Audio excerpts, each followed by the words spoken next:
So let's start right there, right? Let's start at that spot of here's rule number one when you're looking to create confidence with your clients: over communicate. When I was new in the business, I would you know, I'm busy and didn't have assistants and didn't have systems in place. I was just kind of running like a crazy person to keep up. Some of you I know can identify with that idea, right? Of just running like a crazy person to keep up. I used to play this game, and it really shouldn't have been a game. And the game I used to play was, can I contact each of my current clients this week before they contact me?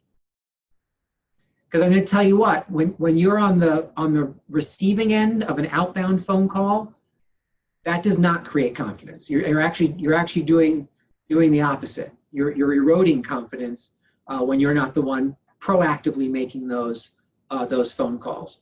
So over communication is massively important. Setting up a system for that over communication is massively important. I personally think that with current clients, you heard me say it, right?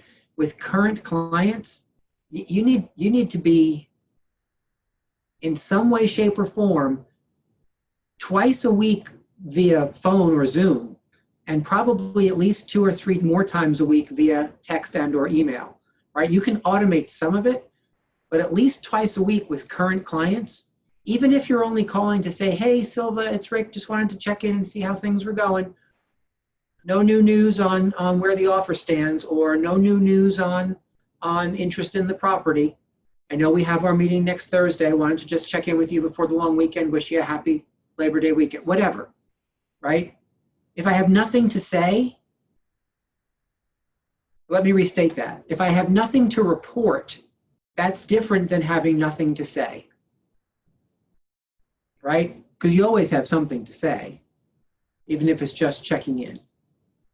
All right, so I know that's not what most of you are here to hear, so I'll get to the other stuff now. What are you over communicating? And so to kind of set the stage for what we're communicating about, I wanted to read something to you that I got to send to one of your clients a couple of weeks ago, right? And I read it not because it's right or not because I'm a genius of any sort. I read it because of the response it elicited from the client, right? And I want you to hear what was delivered and what the response was. And it'll also give us a jumping off point about what to talk about and where we're getting this stuff. So listen, it is 8 points long, so it's not just a sentence or two. But in the scenario that we were put in, I had no choice but to deliver this via email. I don't love doing that, just PS. I'd prefer to send information and then talk on the telephone or have a Zoom call. But there was a time difference and some issues going on, so I was forced to simply deliver this information via email. So here's what I wrote. Dear person, I've taken a look at the current, recent past, and expected future of the Bethel market, especially for single-family properties, in an attempt to offer an overview of what we have seen and perhaps what we can expect. Some overall comments in no order of importance. Number one, Bethel inventory remains extremely low. For single-family housing, there are less than 2 months supply of inventory on the market, less if you remove some of the new construction, which is unable to be purchased and lived in the same 60-day time period as your property. That references an extreme seller's market, right? 2 months supply of inventory, extreme seller's market. Number two, that same version of a seller's market has been seen in Bethel for the last 3 months or so, since about the time of our first phase of reopening. Prior to that, we were in a seller's market not quite as extreme due to housing coming off the market during the shutdown, a fact that I only mention because it is notable. It offers the same end result, a lack of housing and steady demand. However, the months previous to the last 3 had a foundationally different reasoning for the seller's market conditions.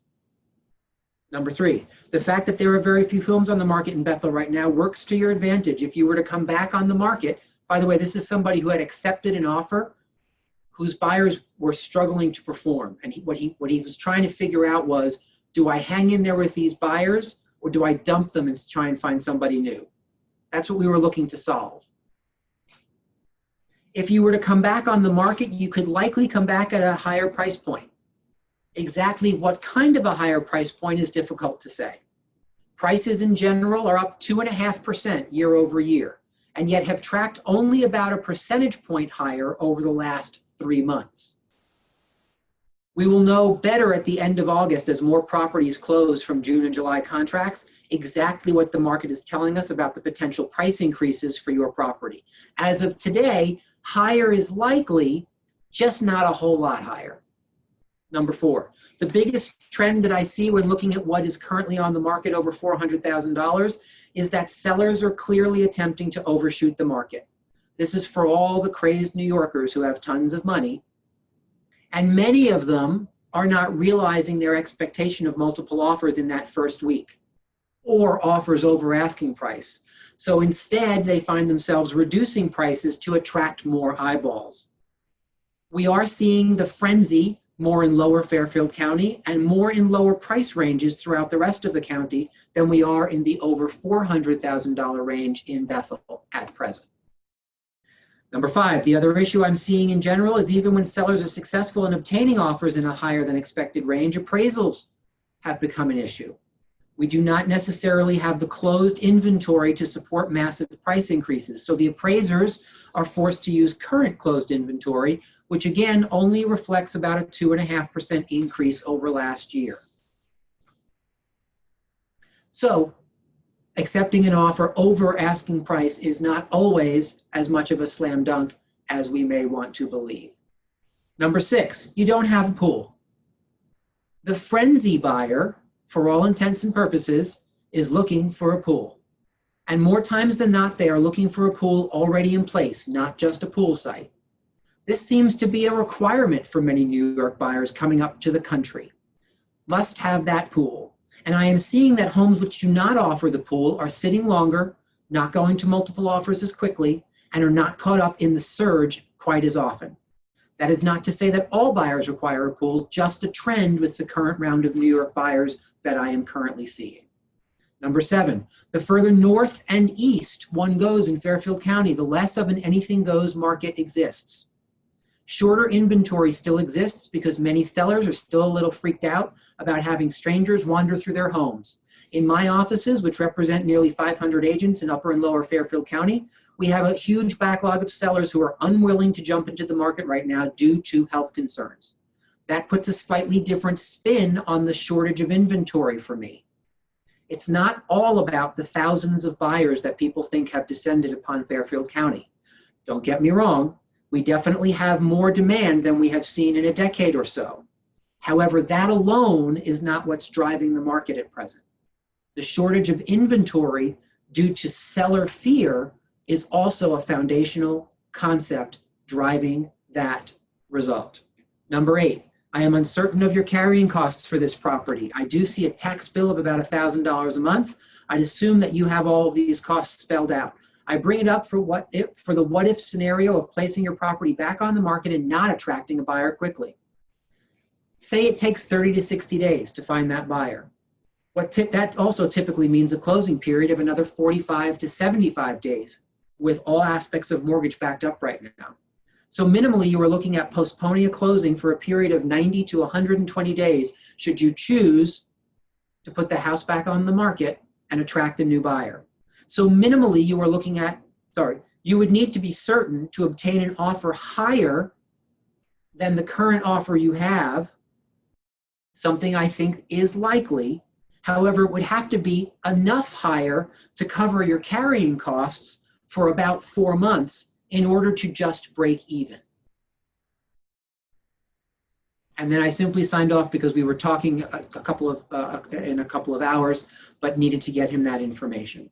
So those were 8 points that I made to make sure that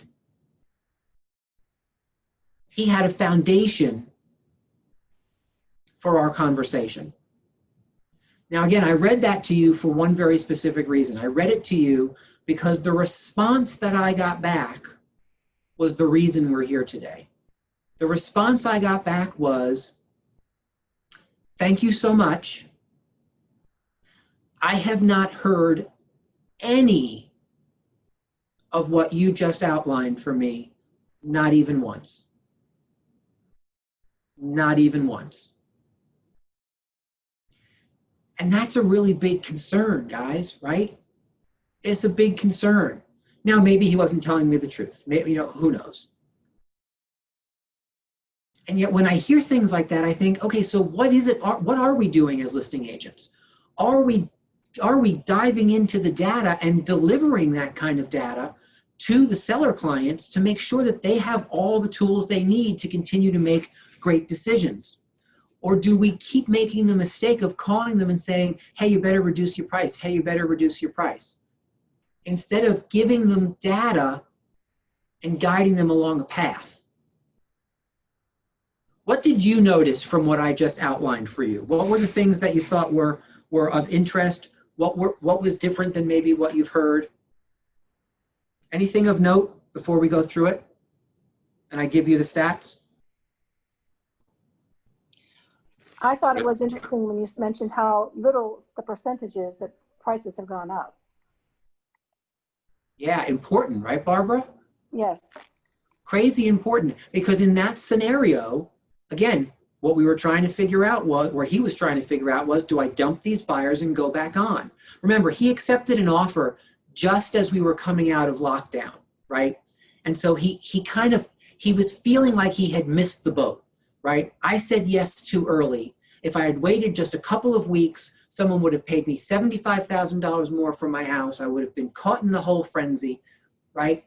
And yet what was real is, even months later, when this was all being discussed, 2 months later, the data showed only a 2.5% increase in prices, right? 2.5 off of a $400,000 house. It may not cover the costs, which is, by the way, why I brought up his carrying costs. Go ahead, Donna.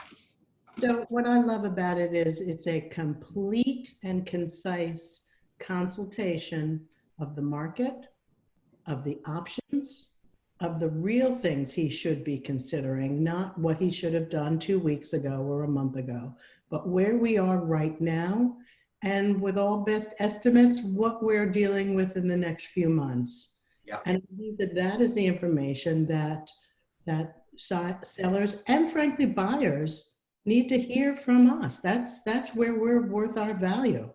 100%, 100%, right? Let me ask this. In what I read to you, did you one time hear me say, I think you're making a mistake, we got to hold on to these buyers? No. And I let me make a different statement. I'm concerned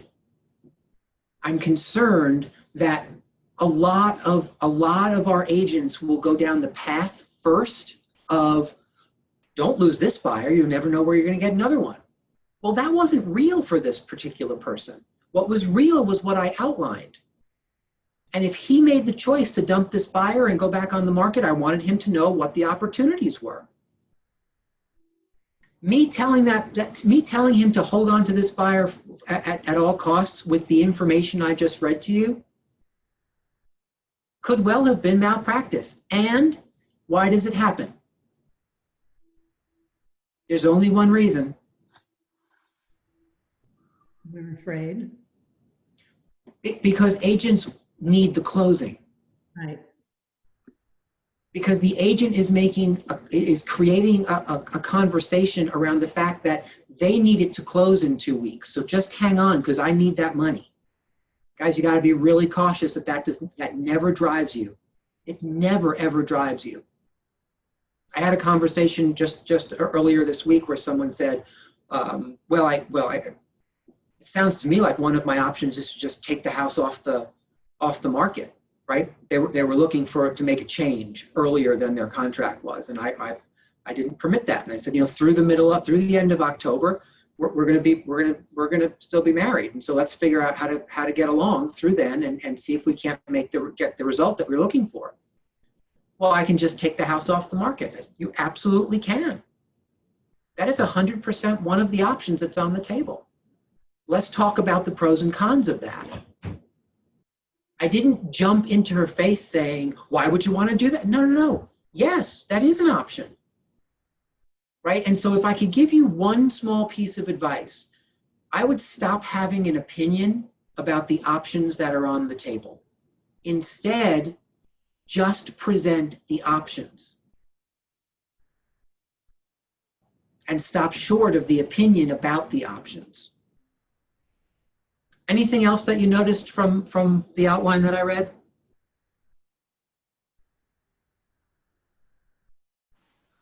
You were always giving the person options throughout. Yeah, because it totally is about all the options that they have, right? If you do this, it could be 1, 2, or 3. If you do this, it could be 1, 2, or 3, right? There is no crystal ball, and yet here's kind of what the numbers are saying the trends are, right? So my first question, yes, Silva. Yeah, you look to be objective and always make your statements based on facts and data. Yeah, indeed. Are you going to share this with us, whatever you just read, or not? Oh, I could, sure. Yeah, I'll strip some of the identifying information off and Yes, copy I and would paste it. appreciate it. Thank you so much. Yeah, I have the attendance on the call today, so I'll email it to everybody who's on the call. Thank you. Thank you. Yeah. You're welcome. And I now know that owner is Valerie, so I'll get that to you too, Valerie. Right, and so Silva said something really important, right? And so for those of you who know me for more than 10 minutes, you know that objectivity is like that place of being objective is kind of where I live, right? If you are not naturally an objective person, if you are more of a subjective person, that doesn't mean that you can't behave objectively. It's just a little harder for you. You have to kind of work at that. You have to build that muscle a little bit more, right? Yeah, Silva. Yeah, I really would like to share with you that I worked very hard this year, regardless of all the circumstances. When I am working on a transaction, and I don't call it transaction when I'm with people, all right? But between us, we can call it a transaction. I make sure to not be attached to the outcome of it. And if they would like to cancel or back out of it or forget about me, I just move on. You know, I don't want this to turn into a drama for myself, because then I can get sick over it, as a matter of fact. And I learned this from the past. Well, and so not being attached to the outcome is something that is part of being kind of rooted in objectivity, because when you are attached to the outcome, you tend to be more subjective. You tend to muscle in your opinion because you're trying to influence the outcome, right? And it's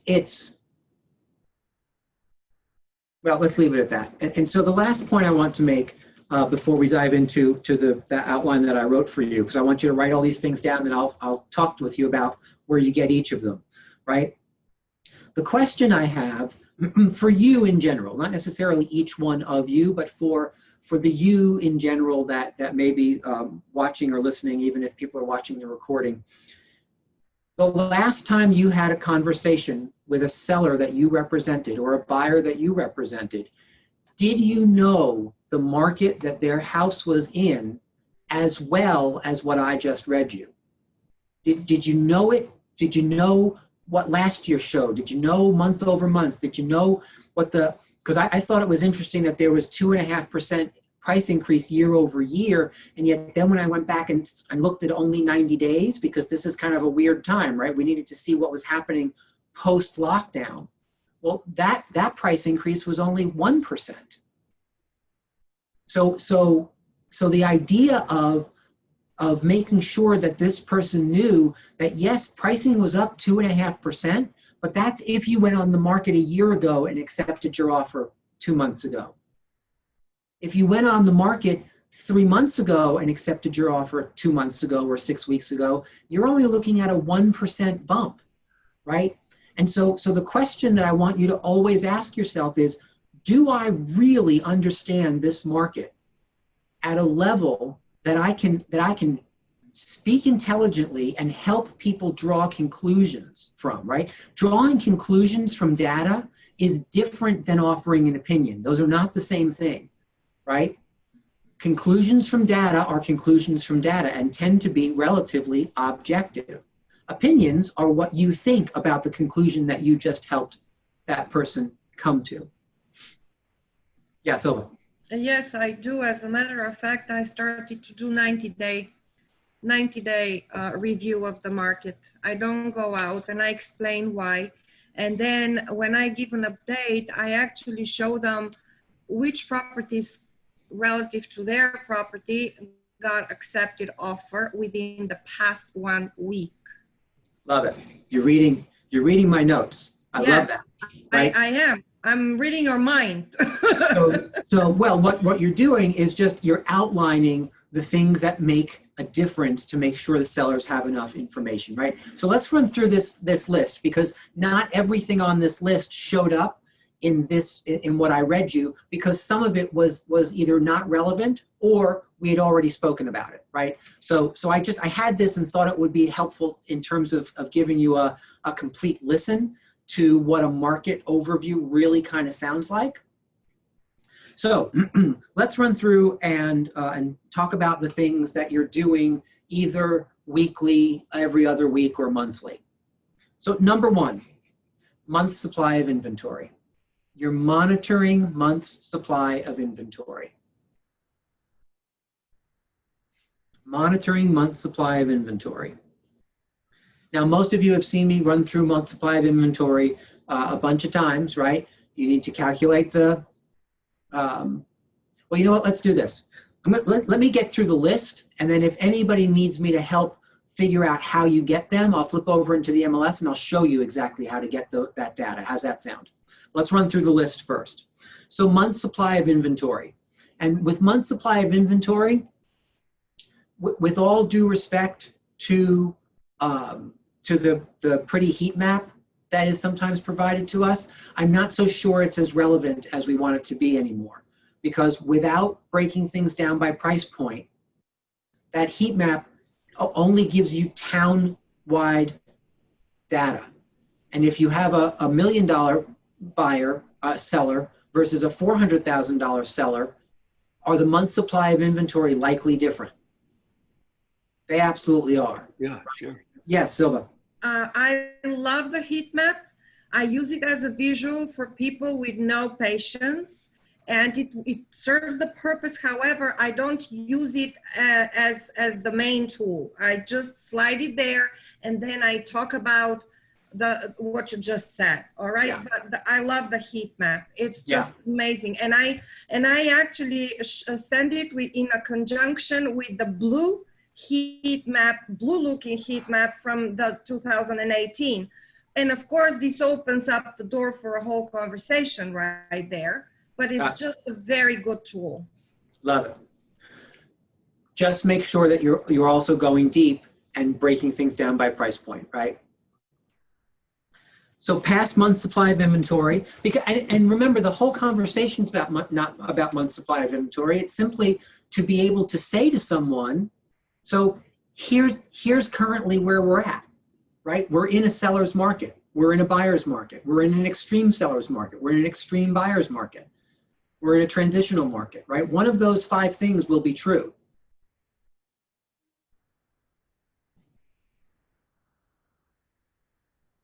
Number 2, properties that have gone under agreement in that price range.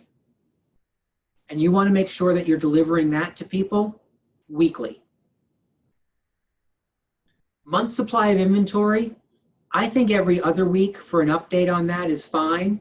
Maybe even monthly. It depends. It depends on, right now, the velocity of the market kind of calls for us to be working with month supply of inventory a little more frequently, right? Properties under agreement in a certain price range, though, the price range that your seller is listed in, you need to be updating them weekly. Why is that important for them to know? what's going on in that price range. Well, things are going up or down. But yeah, are people actually buying in the price range and just not buying you?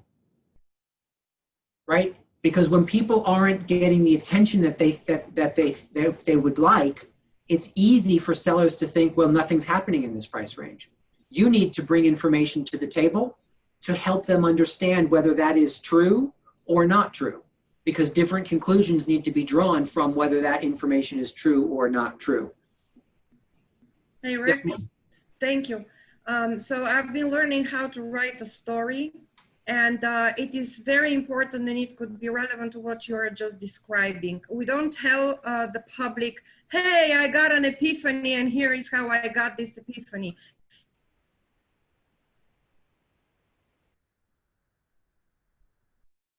She disappeared.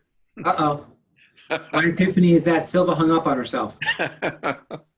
All right, she'll be back. She'll be back. So properties under agreement in the price range, which is different than number 3, which is comparables to that house under agreement. Right? So number 2 is any property in that price range that goes under agreement is important for the seller to know. However, when there's actual comps to their house. I'm sorry, my computer all of a sudden locked. Can I finish my thought? Yes, ma'am. Yeah, I switched to iPhone. So this is exactly what we need to do with our clients. We actually don't tell them that they should have their epiphany. We just lead them to getting their epiphany on their own by listening to what we're telling them. Yes. You know? It's called self-discovery. Yes, right? Yes, yeah. Self-discovery. When you ask great questions and give them the data that they need and ask questions around that data, they self-discover the path forward. And here's what's powerful about that. They believe themselves far more easily than they believe you. And so if they look at everything and you ask them, what do you think the next best step is? And they say, you know what, maybe we overshot the price. Maybe we need to make that adjustment. Maybe we should hang on to these buyers and see it through. Maybe we should put the house back on the market. Great, whatever the decision is the decision, but it was their decision. And they own the decision and they trust the decision because they made it. So number 1, month supply of inventory. Number 2, properties under agreement in the price range. Number 3, comps under agreement, right? So anytime that if you've identified specific comps in the market for this particular house, and I consider that a house that any reasonable buyer would also be looking at if they were looking at my client's house, right? That to me is a comp. Can I? Just give me half a second. Okay. Any of those comparable houses that go under agreement, they need to know about that. And they need to know about that maybe with some additional information. What do I mean by additional information? Well, what I mean is sometimes listing agents will put those properties under agreement and put in the listing who the agent who brought the buyer is. Are you looking at that information? If a competitive property for my listing goes under agreement and I see that Silva brought the buyer, I'm going to call Silva and say, hey, Silva, it's Rick Scott. I saw that you just put 123 Main Street under agreement. I'm curious. I note that you didn't show 456 Sycamore, my listing at 456 Sycamore. Is there anything you can share with me that had the buyers look at that property and choose it rather than the listing I represent? If Silva can give me some better information about that, well, now I have some more data to put on the table for my sellers. Not all listing agents list the buyer's agent, so you can't do it all the time. And not every buyer's agent is going to either return your call or want to have that conversation. But that's okay, because if you've made that outreach, not only do you get to report back to your seller that you've made that outreach and maybe don't have information, but sometimes you will have information and now you can give them some more info, right? So the buyers who bought this competitive house thought that your property was too close to the road. and didn't have enough flat land. You see how that can be helpful? So that's the difference between any property in the price range and comps to your house going under agreement. And again, that also is going to be delivered to them weekly. Yes, ma'am, Silva.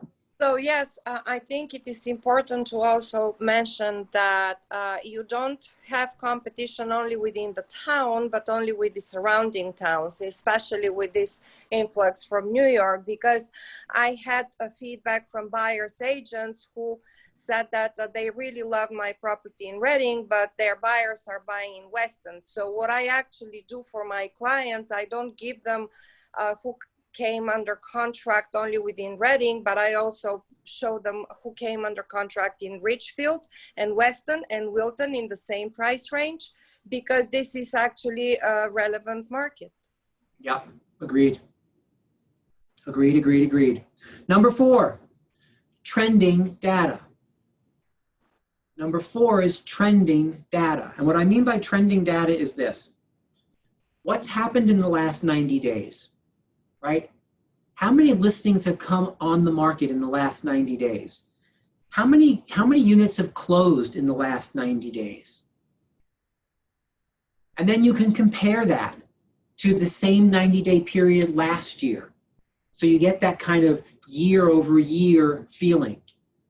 Maybe you're in the middle of a month, and maybe it's relevant to see what happened in September of last year versus or August of last year versus August of this year, right? So that trending data starts in the past and allows them to start to look forward. And why that's important is because it's easy for people to think that no new listings are coming on the market, therefore they hold all the cards. Well, that could be true. It could also not be true. I have found some price ranges in some towns in Fairfield County where there's actually plenty of inventory. And so we have to be careful that we're not just making broad stroke assumptions based on what we hear or what we feel. We've got to back it up with the data. So that trending data that might tighten things up is really important. Again, had I not looked at what had gone on pricing wise in Bethel, other than the way I normally do it, which is compare the last 12 months, like last year versus this year, median price to median price, what's the differential? That's the differential in price. If I didn't go back and look at the last 90 days, I would have given him different information that maybe led him to a different conclusion. But the fact that in the last 90 days, the number had only gone up 1%, I can tell you that carrying costs for that property for 3 to 4 months would be more than the 1% increase that he might hope to get based on current trending data. Yes, Dan. Yeah, Rick, I was going to ask, where can we get the trending data? I mean, I don't think I've seen that on the MLS. So I get everything I do from the MLS. I'm going to flip over there in about 3 minutes and show you that. Okay, thank you. Number 5, month over month. I kind of just said that. There may be times where understanding what happened in August of last year versus August of this year is important to know. So there are times where getting that data and saying, so in this particular, or maybe the last 3 years, right? So in 2 years ago and last year, August showed us this. It showed us very few listings coming to the table. It showed us a shrinking number of closings because most closings happen in June and then it spilled over into July. However, this August, we're seeing more listings come to the table, which is positive news for the market. And we're also seeing far more closings because our year got pushed. Now, maybe that's not relevant to the conversation you're having with your seller, and yet maybe it is. So again, you have to weigh the pros and cons of all these pieces of info. Number 6, year to date over year to date is what I call it. Some people call it year over year. I'm not sure I love the year over year idea. Year to date over year to date is ultimately where were we on September the 3rd from January the 1st in 2019 cumulatively versus where are we today, right? So when I bring you next week August numbers, at the 9 o'clock call, which will be on Wednesday of next week, not Monday, because Monday is a holiday, right? So Wednesday, when I come up and give you stats, which include through the end of August, that's what I'll give you, right? I'll give you Fairfield County numbers, and I usually break it down to about 5 different towns to make sure that you have some data to use that says cumulatively, here's where we're at. What I expect to find from a units closed and a listings taken perspective is that we're caught up. I expect that the last couple of months have caught us up from some of the slower months during the shutdown, and that we'll be almost dead on track year over year, which now means if in fact things continue to go well for the next couple of months, we may end the year ahead, even with the craziness that has gone on, right? And without really pulling that data, it's easy to think one way or the other. If you tend to think more about the shutdown than you do about what's happened since we're reopened, you may come negatively to a conclusion that says, you know, this year was terrible, this year we're so far behind. If you focused more on what's happened since we're reopened than the shutdown itself, you may be too optimistic because you're running around like a crazy person, and maybe the numbers aren't quite that optimistic, right? They're not quite where you thought they were. So numbers really give you perspective, which is why I think this conversation is so important. Number 7. And number 7 is one of the more important ones because 1 through 6 are just numbers. They're just stats. Number 7 is what's causing this? What's causing this? Donna asked me a question earlier today, and she referenced this conversation that we're having, and she said something about, you know, what do we need to know to become or be the local economist of choice, right? That is this conversation. And one of the most important answers to that specific question is what I just gave you at number 7. Anyone can pull the numbers and lay them in front of people. Helping people understand why these things are happening, that's your power. Like that should be your superpower. And so now you have to dive into things like the economy, the local economy, unemployment, decisions that are being made by government bodies, whether they be federal or state, or maybe even local. Maybe you need to address, for example, I talked this morning about the new law, whatever we're calling it, right? The new moratorium on evictions, federal moratorium on evictions through the end of the year. If you have an owner of a multifamily, do you think that might affect their ability to sell their property? Yeah, of course, right? And so instead of saying, hey, things are kind of slow in the multifamily market, and here's the numbers to prove it, you get to dive a little deeper. Part of what could be, and did you hear what I just said? Part of what could be, right? This is where some conditional language, usually I sit here and tell you, don't speak conditionally. Speak emphatically, remove conditional language. Well, when you're helping to interpret some things, you've got to be cautious. You've got to be cautious that you're not making them sound like absolutes. So what could derail, or what could be derailing, or at least affecting the current multifamily market has been a statewide moratorium on evictions, which is freaking some potential investor buyers out. And now, Mr. and Mrs. Seller, we may have an extension of that federally until the end of the year, which could cause the buyer pool for your investment property to shrink. Again, we don't have a crystal ball, so we're not 100% sure if A, this is going to hold, or B, that's going to be the actual outcome. However, it's based on the data that we're seeing and the slowdown in purchasing of multifamilies in this particular town or area, that could be what's driving it. right? There's been a conversation that we've been able to have for the last couple of years, unfortunately, where our lower tier are from the median sale price and under has been moving quite swiftly, and over the median, not so much, right? Until the last couple of months, that was absolutely true for almost every town and city in the state of Connecticut. And the conversation that we got to have on top of that was one of the things driving the low end versus the high end, Mr. and Mrs. Seller, is that in recent years, decisions that have been made in Hartford have had major corporations be wooed out of Connecticut and to places like Westchester, Manhattan, and or Boston for their corporate headquarters, which means all the people they employed here also went out of the state.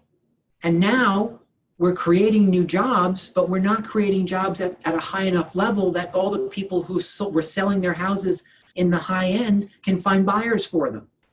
So yes, things are moving quickly and we are creating jobs, which is what you're hearing on the news. However, we're not creating the same level jobs. And so your house at $1.3 million is affected far differently than someone around the corner at 500. Do you see how that helps people understand why some of these things are happening and why the housing market does what it does? Unemployment right now, guys, is one of those conversations. Unemployment is real, right? I think we're at 13.5 or 14% nationally. No, 10. So maybe we're at 13% in Connecticut. Oh, 13% is a number that I just came across. But again, do that research, right? Know what those numbers are. If people are out of work, does that affect the housing market? Sure it does, right? And so again, it's not a matter of just putting these numbers on the table. It's a matter of helping people interpret those numbers. What do we know? Do you have some thoughts about what that might look like moving forward?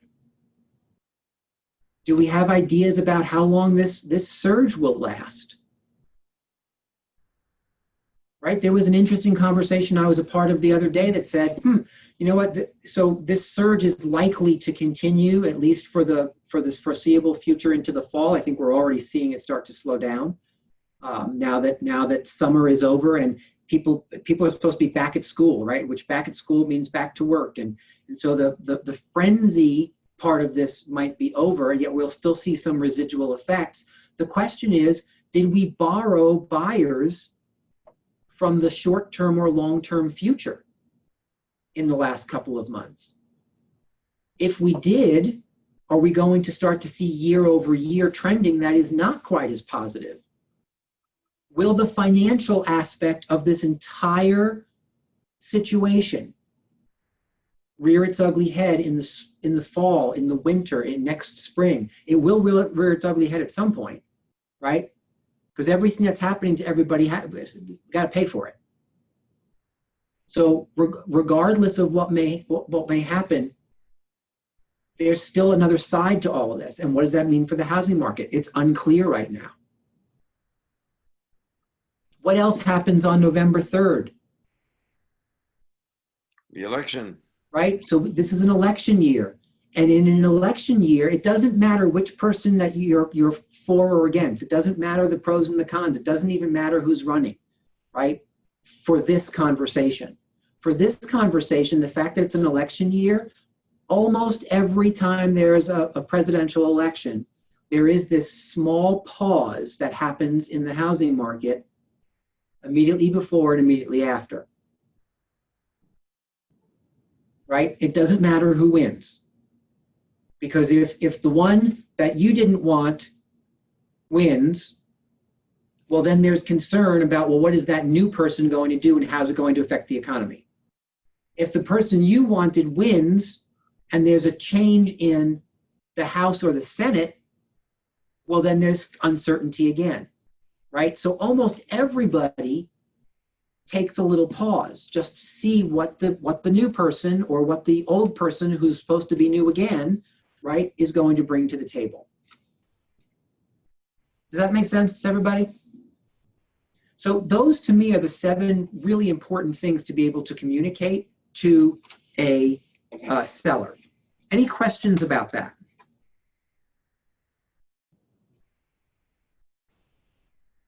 All right, so let me quickly go into the MLS. Somebody just nod your head and tell me that you can see the MLS on the screen. Okay, good.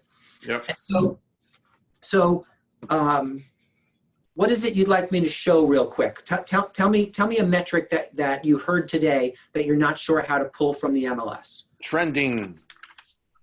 Trending data. Okay. So let's look at this. I'll use the example that I used. Well, I'll do 2 things.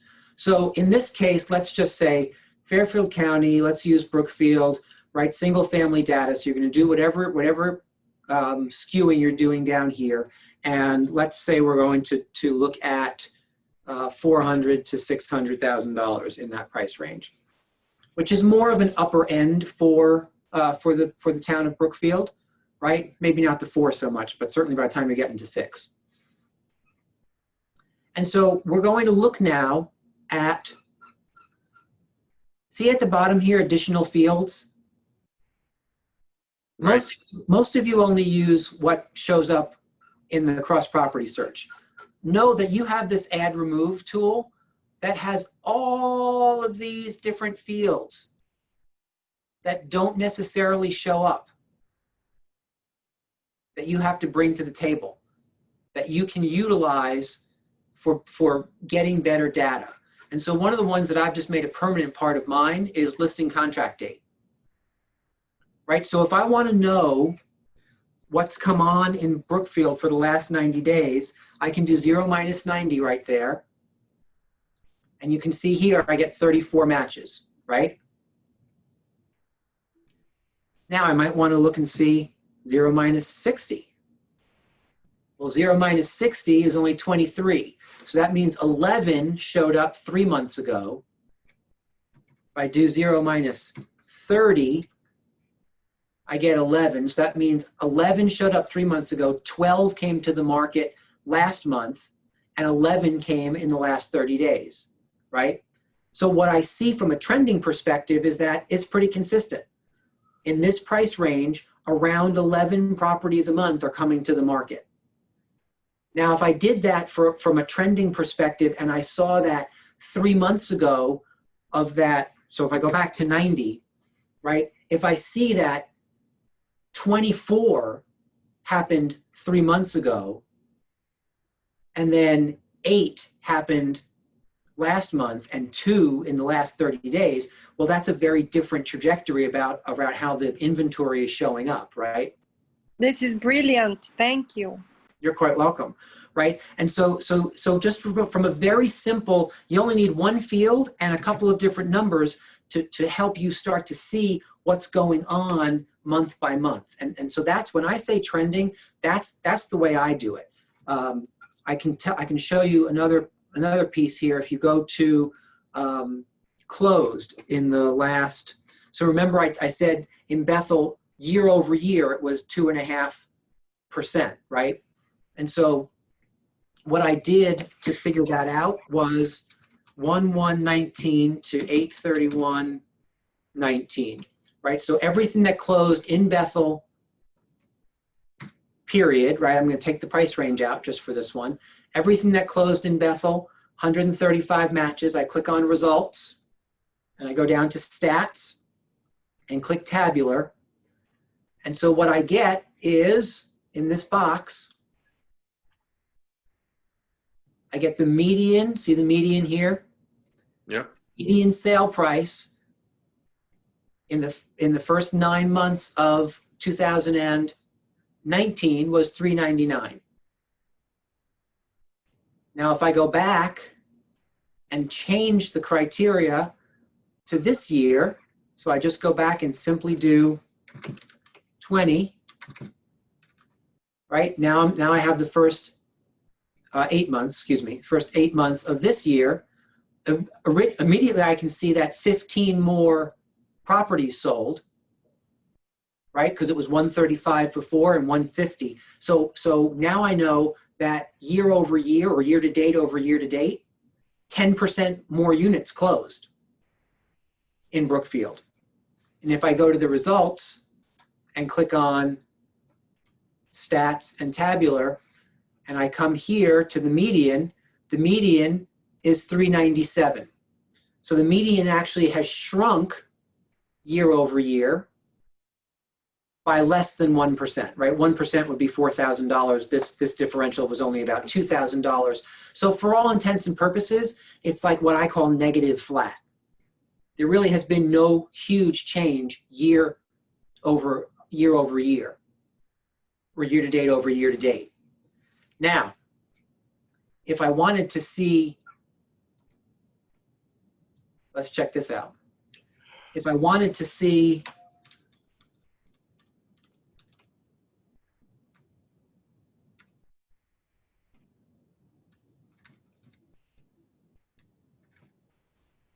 so the first 6 months of 19,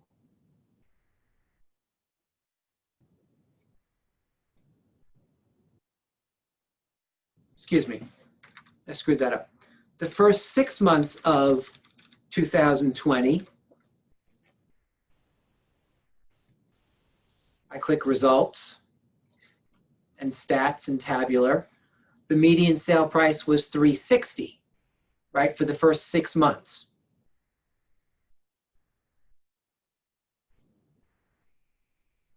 And then in the last 3 months,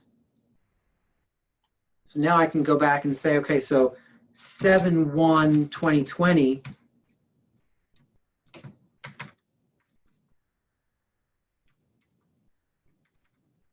to 8/31/2020,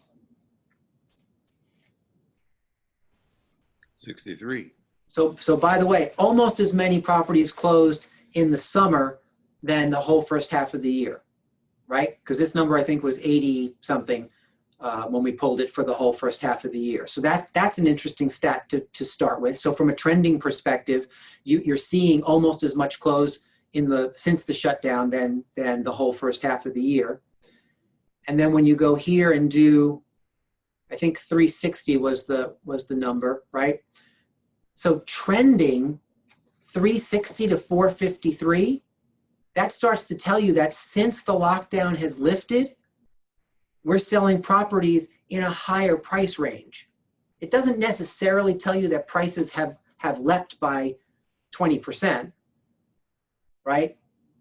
You'd have to, because year over year, you saw that it was pretty much flat.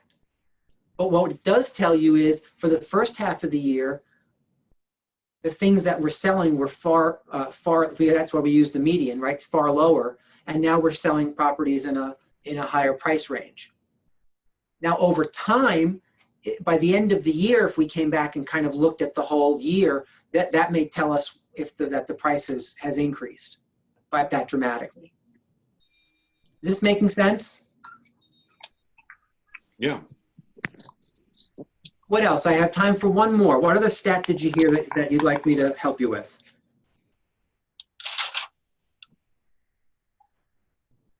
I kind of gave you trending. I kind of gave you how to look backwards. I kind of showed you year to date over year to date.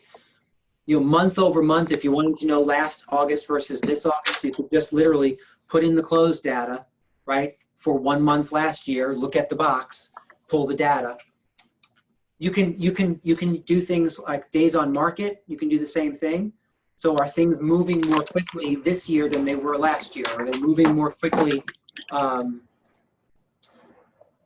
this month than they were last month, right? So you can kind of go month by month and look at days on market and see what that average was. How do you look at days on market? So same exact way. The same exact way, because you go to the box. So run the numbers. Somebody's playing marbles, so hold on, I have to.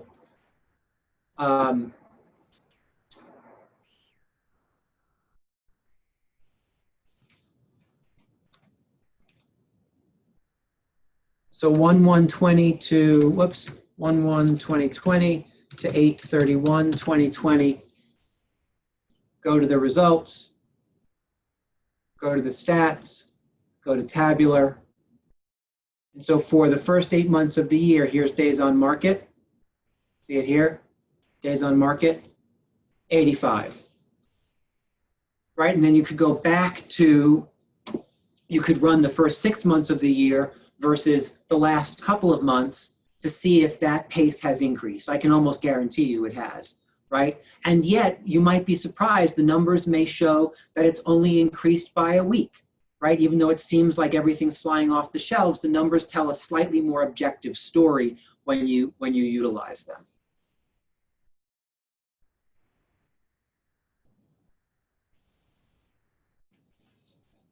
Yes? Absorption rate? Absorption rate? All right, I'm going to show you absorption rate.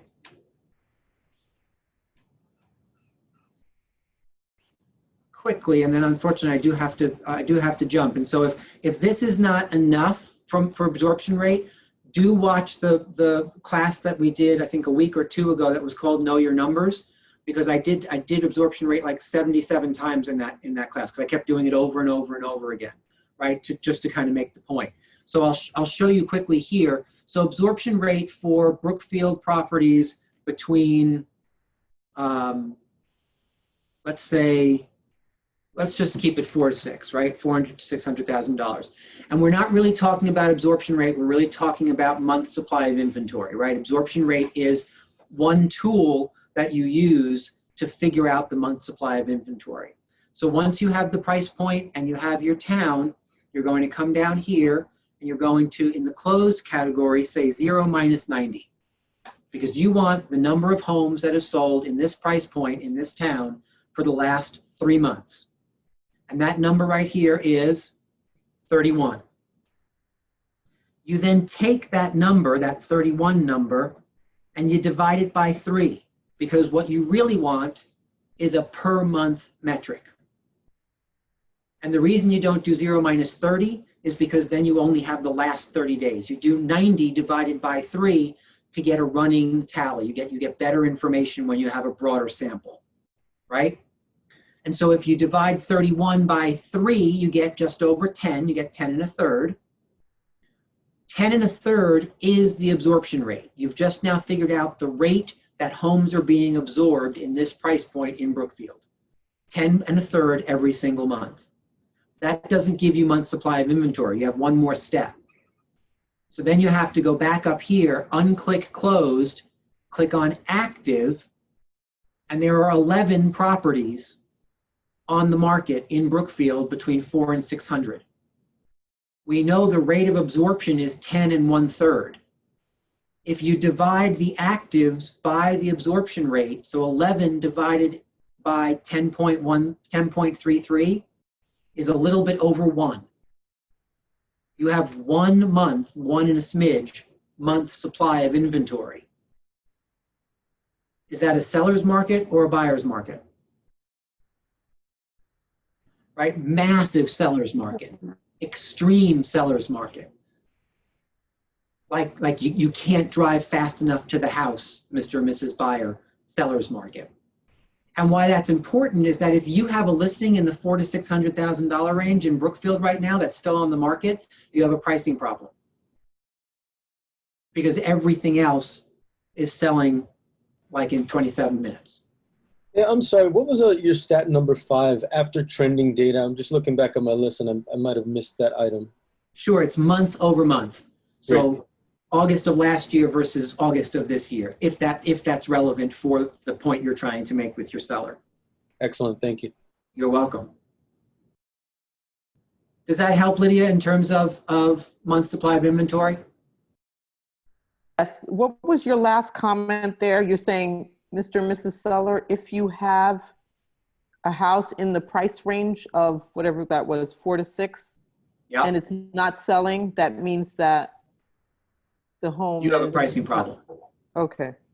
Yeah, it has nothing to do with the fact that maybe they didn't see it in the newspaper, or the pictures online aren't good enough, or it has nothing to do with any of that. If things are moving that quickly in that price point and you have a property that's been on the market for minimally 7 to 14 days and it's not sold and there's 1 month supply of inventory, the market's rejecting the property. And the market rejects the property for only one reason, and that's price. And the argument can sometimes be made that the market rejects the property because it's on a busy road, or because there's high tension wires, or because the house needs too much work, or there's no yard, or whatever. All of those things are solved by adjusting the price.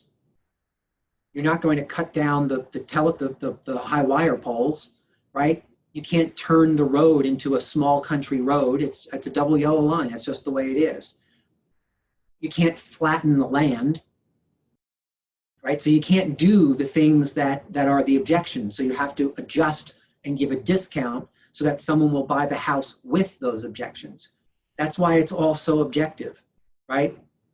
Because literally any objective that someone could come up with around why a house doesn't sell, I will redirect you and point you right back to, at a certain price, I'd buy it. At a certain price, I would buy it. Right? If you shrug your shoulders and say, oh, you know what, it's by the train tracks, but it's a 5-bedroom, 3.5 bath, 4,000 square foot colonial, and it's gorgeous. Well, I get it. However, the buyer pool for that house on the train tracks is not the same as that house off the train tracks, which means the value is different. The person who's going to buy that is the person who needs that much space and wants a nice house, but can't afford to go off the train tracks. So they're going to live on the train tracks for the same house, but they're going to pay less money for it.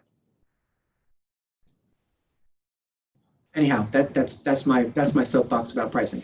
But that's the idea of running the stat. Okay? All right, guys, I have to go and transmit the Stanford Market Center, so I'm going to jump off. I hope this was helpful. It was recorded, so if you need to listen to it again, it'll be on YouTube by tomorrow morning. So check it out, and I will see you when I see you. Have a lovely afternoon. It was super helpful, super helpful. Thank you. I'm so glad. Take care.